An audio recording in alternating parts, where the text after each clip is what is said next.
Hey everybody, I wanted to make a quick little intro to this review because you're probably saying to yourself, wait a minute, I think I've seen this review of his before.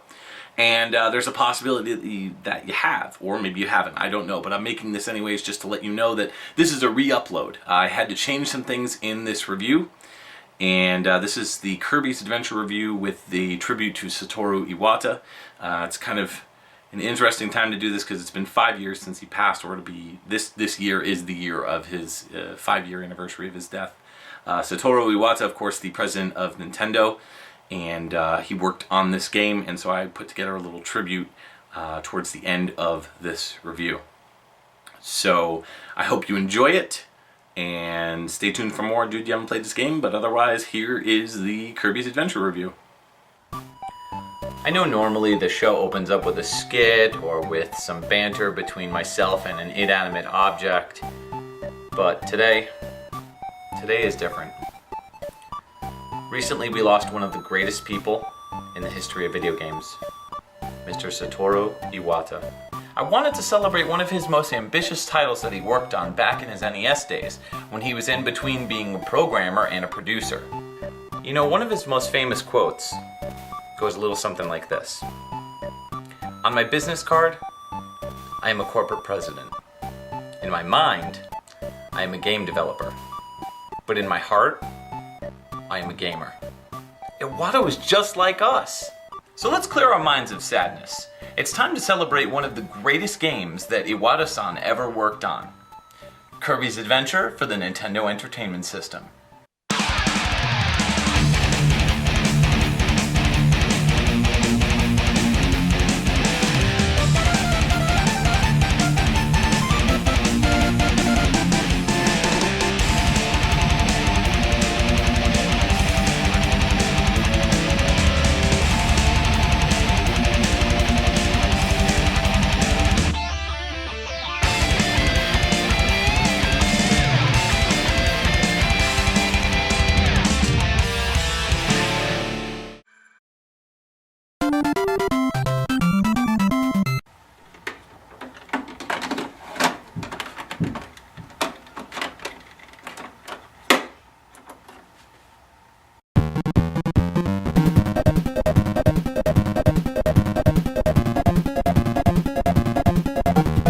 Kirby. Who is he? What is he? Well, Kirby was a creation of Masahiro Sakurai, who worked with Satoru Iwata at HAL Laboratories. The character was created to be a placeholder for a later character, but the developers fell in love with him. Rightly so. He's freaking adorable. So they decided they'd keep him as a mainstay. He was originally known as Popopo, and if it was up to Shigeru Miyamoto, the creator of Mario, the character would have been yellow. But everything turned out okay for the gluttonous Powder Puff. His pink hue remained, despite his first outing remaining in black and white on the Game Boy. Satoru Iwata was instrumental in bringing Sakurai's creation to the Game Boy, and Iwata-san had often commented that Kirby is one of his favorite game franchises that he's worked on. One thing that Iwata was also known for saying is that video games are meant to be one thing overall: fun. Fun for everyone. With the 1993 release of Kirby's Adventure on the NES, that is an understatement in and of itself. Kirby, a giant pink fluffy character that sucks up enemies, was first introduced in the rather lackluster Kirby's Dream Land. Hold up, did I just say Kirby's Dream Land was lackluster? In comparison to Kirby's Adventure, I see the similarities between these two titles the same way I see Mega Man and its sequels. While Dreamland was the birth of the cute little puff we all know and love as Kirby, it lacked the essence of the character. Adventure changed the game by adding some important innovations, improving upon the original creation, and the people who crafted this gem of a game deserve so much praise for what they accomplished. They took the blueprints that were Kirby's Dreamland and made the character who he is with Kirby's Adventure, and no Nintendo collection should go without Kirby's Adventure, as it's a sheer masterpiece of gaming, a quality product for all ages to enjoy. I guess what I'm trying to say here is, this is a really fun game. The game starts off with a fun little intro that's not only teaching gamers how to play Kirby, it also illustrates how to draw him. The game's mechanics mirror the ease of penciling in the Pink Wonder by teaching gamers how to play the game with a brief glimpse into how the control scheme works. You move Kirby with the directional pad, suck enemies into your mouth with the B button, but where this game differs from its predecessor is you can press down on the D-pad to steal an enemy's powers. In games like Mega Man, you have to wait until you get to a boss to do that, but in Kirby, an enemy that flashes when they are in your mouth are free game to devour and replicate. It's actually kind of creepy now that I think about it. I mean, Kirby's like the cutest little serial killer ever. This allows players to take on enemies however they choose, in a way that is a strange combination between Super Mario Bros. And Mega Man. You can copy abilities and use them in various situations. In earlier levels, the game's challenge doesn't focus on requiring certain abilities to be enemies, allowing players to just have fun collecting and trying out various weapons. Later levels introduce environmental interactions based on the right power being triggered. These bring some serious replay value and help unlock minigames for players to collect extra lives and power-ups. The minigames were plentiful and plenty of fun to boot. The claw machine allowed players to try their luck at grabbing extra Kirbys. The bigger ones are much harder to get as they slip out from the claw. Ah, damn it! There's an arena challenge that allows players to refight mini-bosses that have specific power-ups that you may need. Then you can try your luck at a quick draw game to collect the most hats when defeating opponents, which leads to more 1-ups. I especially love the end of each level because Kirby gets a chance at a mini game. By pressing the A button at the right moment, Kirby can launch himself to the highest platform. This is difficult when you first start, but it's all about timing it just right. This is my favorite minigame because you get to see 3 Kirbys dance if you get to the top. There's plenty of chances to win big, and because of this, it keeps the gameplay refreshing and enjoyable. The story for the game is pretty simple. Kirby realizes that Dreamland has been without dreams, and upon investigating, he discovers that King Dedede has broken the Star Rod into 7 pieces. Without it, Dreamland's dreams are over.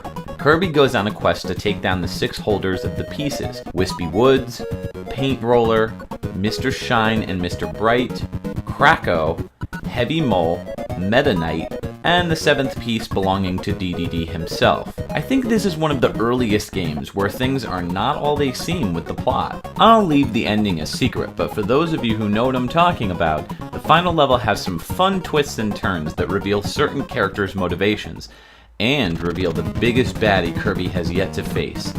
I think the change in music towards the end really reflects this change in character narrative.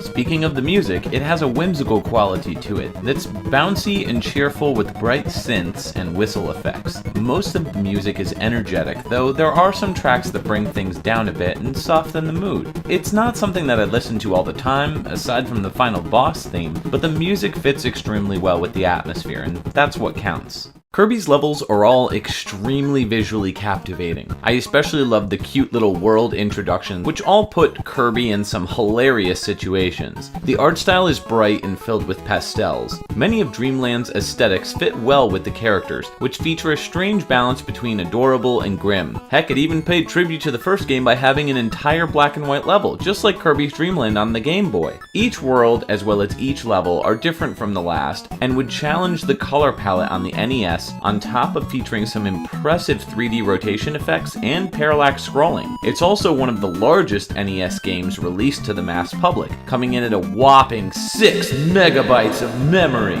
Though I didn't experience this game at launch, I later downloaded the game during my high school years on a library computer in the resource center at school, and I would desperately try to fumble with the keyboard controls, trying not to get caught by using a floppy drive to store the emulator. But as you can see, I finally own a legitimate copy of the game. If you haven't picked it up, it's absolutely a must-own title and comes strongly recommended as it's one of the most polished video games on the Nintendo Entertainment System. Kirby would later go on to have nearly a dozen dozen games created. In fact, one of the Game Boy Advance games was a remake of Kirby's Adventure called Nightmare in Dreamland. The remake was also a great title that captured the spirit of Kirby, all while giving the game some new ideas and a fresh coat of paint. The copy mechanic introduced in Kirby's Adventure would help define the character of Kirby and later lead to even more wild ideas in games like Kirby 64, where you can combine copy abilities to create some very creative attacks, but that's for another discussion. While this wasn't the first game in the series, it was certainly one of the most memorable, and helped carve this little guy into video game history. While there were many names that worked on this game, Satoru Iwata was one of the most memorable, helping to produce other titles like Earthbound, and his work on Super Smash Bros. Melee helped bring the game to life in the final hours of production. With every title that graced his watchful eye and hand, he was influential not just as a president, but as a programmer and most of all a gamer. One of his shining moments is Kirby's Adventure, and while he may be gone, he's left behind a legacy of games for us to enjoy. So every time you boot up one of his games, be sure to smile. I think he would have wanted it that way. I guess there's not much left to say, other than this. Thank you very much for everything that you did for Nintendo and for the video game community, Mr. Iwata. As you can see, Rollerball and Pinball are two of my favorite NES games. Pinball is one of my passions, and you and I shared that in common. So, again, thank you for everything, Mr. Iwata. You will be missed. Iwata, thank you. Domo arigato, Iwata-san. Arigato gozaimasu, Iwata-san. Thank you, Mr. Iwata. Thank you, Iwata. I just wanted to say from the bottom of my heart, thank you very much, Mr. Iwata. We just wanted to say thank you, Iwata. Thank you. Thank you, Mr. Iwata. Iwata-san, on behalf of myself and everyone who's a fan of your work, I wanted to send a very special thank you directly to you. Thanks, Iwata-san, for all that you gave us gamers, especially for your work on this awesome game behind me. Rest in peace. Hey guys, what's up? Just wanted to say and just give my condolences to the Iwata family, to the gaming community, because we certainly lost a really important guy who contributed so much. And he will just live on through the great games he produced and he worked on. But I just wanted to say a big thank you to him and what he contributed to the gaming community. It won't be the same without him. Thank you, Satoru Iwata. May you rest in peace.